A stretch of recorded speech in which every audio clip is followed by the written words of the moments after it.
आले चालू कर दी। तो कितना खराब हम किधर जा रहे पता नहीं। क्या जाइए આપણે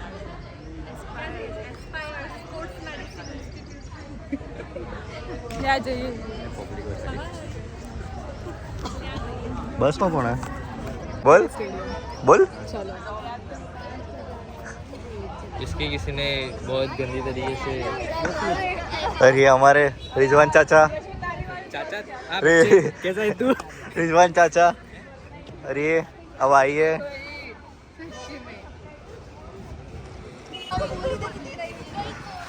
हमारी बस निकिता मैम कही थी एक वीडियो में हाथ पकड़ के कोई खोए ना जाता। ए मीर ये थर्ड ईयर में फर्स्ट टाइम जा रहे हैं पिकनिक पे हम लोग।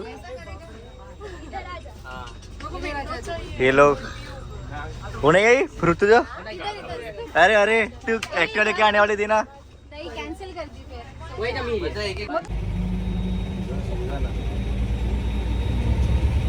Hello guys welcome to our mini blog.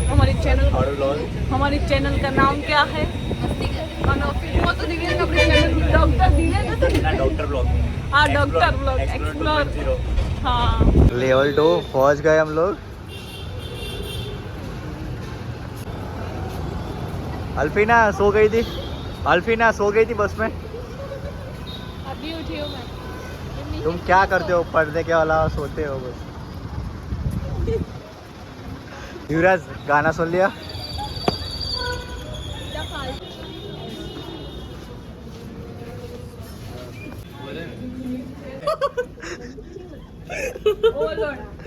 Overload हो गई।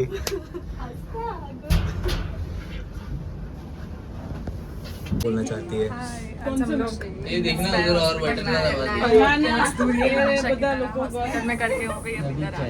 इधर पे मजदूरी करने आए हैं। आज स्कूल की एजुकेशनल ट्रिप का फर्स्ट 3 सालों के बाद फर्स्ट ट्रिप पिकनिक ऐसी कई तो अच्छी जगह लेके आए यार।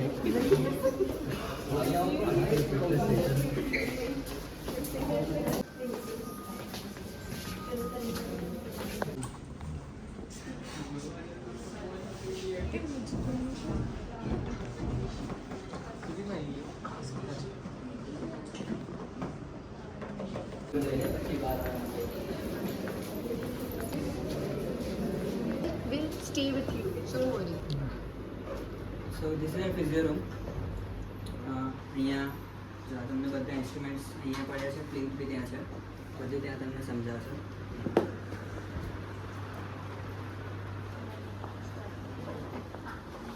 અમે લોકોએ કોઈ દિવસ પ્લેયર્સને કે પેશન્ટને રિકવરી આપતા જોઈએ છે તમે કયા યર સ્ટુડન્ટ છો થર્ડ યર તો તમે લોકો તમારા ક્લિનિકલ સેટઅપમાં કોઈને રિકવરી આપતા જોયું છે તમને ખબર છે રિકવરીમાં કઈ કઈ વસ્તુઓ આવે એડીમાં યુઝ્યુઅલી હા તો આ એક નોર્મલ ટાઈપ છે એટલે તમને ખબર છે કે કમ્પ્રેશન ને એ થેરાપી ઉપર આપણે વર્ક કરીએ છીએ તો આ વન ઓફ ધી ઇન્સ્ટ્રુમેન્ટ છે જે આપણે રિકવરી માટે આવે કે કોઈ બી પ્લેયર છે પેશન્ટ આ ખાસિયત એ છે કે ધીસ ઇઝ વાયરલેસ કોઈ વાયરની જરૂર નથી ખાલી આ એક મશીન છે આ રિમોટ છે ક્યાંય બી પોર્ટેબલ ક્યાંય બી તમે લઈ જઈ શકો પેશન્ટને ત્યાં અને મેઇન ખાસિયત આ છે કે એડેસિવ જે આપણે જોઈએ ઇલેક્ટ્રોડ એવું આવે આ તમે કોઈ બી મસલ ઉપર પ્લેસ કરશો તો આ સપોઝ અહીંથી મેં ચાલુ કર્યું કોઈ બી આ છે આ ચાલુ કર્યું હવે સ્ટાર્ટ કરીશ ને તો એમની ઇન્ટેન્સિટી ચાલુ નહીં થાય એ પહેલાં સ્કેન કરશે મસલને એટલે મસલને આખું સ્કેન કરશે કે કેટલા ઇન્ટેન્સિટી થેરાપેટિક રિઝલ્ટ મળશે આપણે પેશન્ટને પૂછે ને બરાબર છે વધારું આપણને શું ખબર કે કેટલા ઇન્ટેન્સિટી એમને રિઝલ્ટ મળશે કે નહીં મળે તો આ એક મશીન છે જેમાં એવું રિઝલ્ટ મળશે scan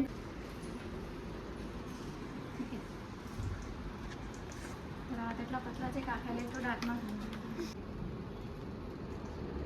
I am giving relaxing massage programme કરું છું સ્ટાર્ટ કરી લે હવે જોજો ફાઇનલ યરમાં જોશો ઇન્ટર્નશિપમાં જોશો કે પછી માસ્ટર્સ કરશો તો એમાં અસેસમેન્ટ ધીરે ધીરે વેરાઈ કરશે સ્પેસિફિક કન્ડિશન માટે એથ્લેટ્સ આવશે એ આ છે ફોર્સ લેગ્સ છે અને બીજું છે આ ડાયનેમો બરાબર છે ડિવાઇસ સાથે આપણે અસેસમેન્ટ કરી શકીએ, જે આપણને આપણે જેવું આપણે અસેસ કરીશું કોઈ પણ મુવમેન્ટ છે, આપણે ઓન ધી સ્પોટ આપણને ડેમોગ્રાફિક આખો ડેટા આપી દેશે. આખો ગ્રાફ હશે જેમાં ન્યુમેરિકલ આપણને રિઝલ્ટ મળશે કે કેટલા કેજી ઓર ન્યૂટનમાં બધી વસ્તુઓનું સ્ટ્રેન્થ છે, પાવર છે, બધી જ વસ્તુઓ છે, લેન્થ બધી જ વસ્તુઓ, બરાબર છે. આનાથી ચાલુ કરીએ. ફોર્સ નેક્સ્ટ છે મોલ્ડનું. આપણે ગુજરાતમાં ફર્સ્ટ ટાઈમ છે અહીંયા આ બંને વસ્તુ અત્યાર સુધી કોઈ જગ્યાએ ઇન્ટ્રોડ્યુસ નથી કરી સ્પેસિફિક. આ 2 પ્લેટ છે, એ 2 પ્લેટ છે, એમાં સેન્સર ઓલરેડી હોય જ, એમાં મલ્ટિપલ મૂવમેન્ટ્સ પરફોર્મ કરાવી શકે, બરાબર છે. ઈચ એન્ડ એવરી મસલ્સમાં તે થઈ શકે કે શોલ્ડરના આઇસોમેટ્રિક્સ તમારે ચેક કરવા છે, પુશઅપ્સ કરવું છે તો એ ચેક કરવું છે, સિંગલ લેગ બેલેન્સ ચેક કરવું છે, સ્ક્વોટ્સ કરાવવું છે, જમ્પ, મલ્ટિપલ જમ્પ્સ થઈ શકે, બધી જ વસ્તુઓ ચેક થઈ શકે.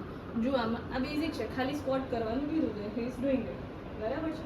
હવે એણે સ્ક્વોટ કરી દીધું છે, તો સ્ક્વોટ કર્યા પછી આપણને એક આખો ગ્રાફ આવે. ગ્રાફ કે એસિમેટ્રી આપણને મળી જાય, કેટલો પાવર જનરેટ કર્યો તો એ. આનો ગ્રાફ થોડો અલગ હોય, આ ડાયનેમોમીટરનો ગ્રાફ છે, બરાબર છે. લોગિંગ હોય ને, જો આ વોલ્ટનો ગ્રાફ છે. આપણે 4 રિપીટેશન કરાયા છે, તો કેટલો ટાઈમ લીધો, એ ટાઈમ લઈને કેટલો પાવર જનરેટ કર્યો, યા તો મેક્સિમમ પાવર જનરેટ કરતાં કેટલો શોર્ટ ટાઈમ લાગ્યો, કે ભાઈ મેક્સિમમ પાવર આપ્યો તો કેટલી સેકન્ડ્સ લાગે, કેટલી માઇક્રો સેકન્ડ્સ લાગે, બધું જ આમાં દેખાઈ જાય. આ એસિમેટ્રી છે કે રાઈટ અને લેફ્ટમાં કેટલું વેરિએશન છે, કેટલો ટાઈમ ડિફરન્સનો ફોર એક્ઝામ્પલ અટેચમેન્ટ છે આપણી પાસે, બરાબર. તો એક ઉપર લગાવી દેવાનું, એક આમાં અટેચ કરી દેવાનું, પછી કહેવાનું કે મેક્સિમમ પાવરથી ગ્રીપ કરો.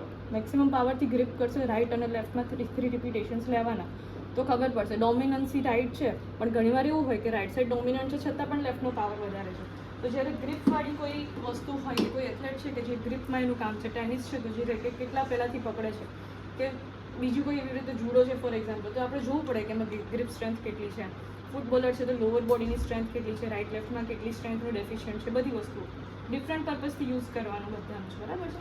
આ મલ્ટિપલ અટેચમેન્ટ છે.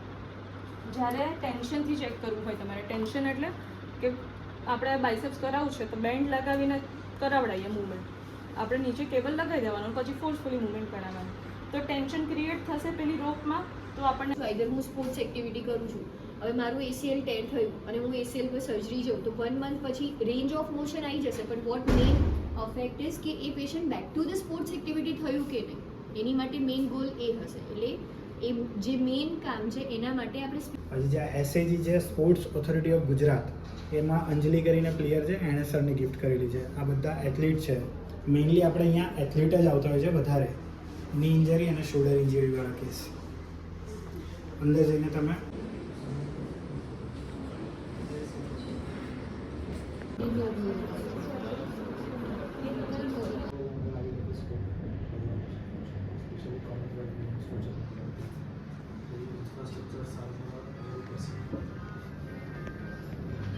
देखो मैम अभी 7 बजने वाले हैं, ये सब इधर ही भटक रहे थे. अदिति, युवराज, ये और यार ये शालिनी नहीं बोला था ऐसे जाते हैं. तो घर पे पहुंचेगी ना शालिनी, इधर देख दो, ये अप्रम में सब निकाल दो इधर से.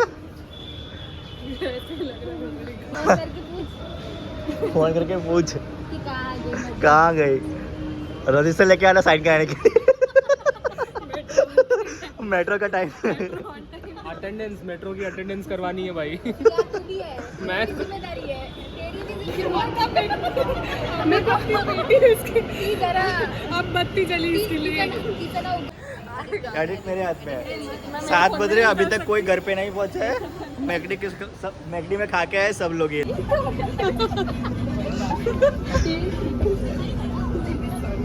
टैक्सी आ रहे हैं, इसकी जिम्मेदारी लेके जाने की. मेरा खुद जिम्मेदारी नहीं. ये लेके आ रही है सबको. उसका पार्सल छोड़ना है उधर. जिम्मेदारी तो कुछ तो कर रहा है. खड़ी हो यार, खड़ी तो ऐसा क्या कर रही है. देखो ये आजकल के नौजवान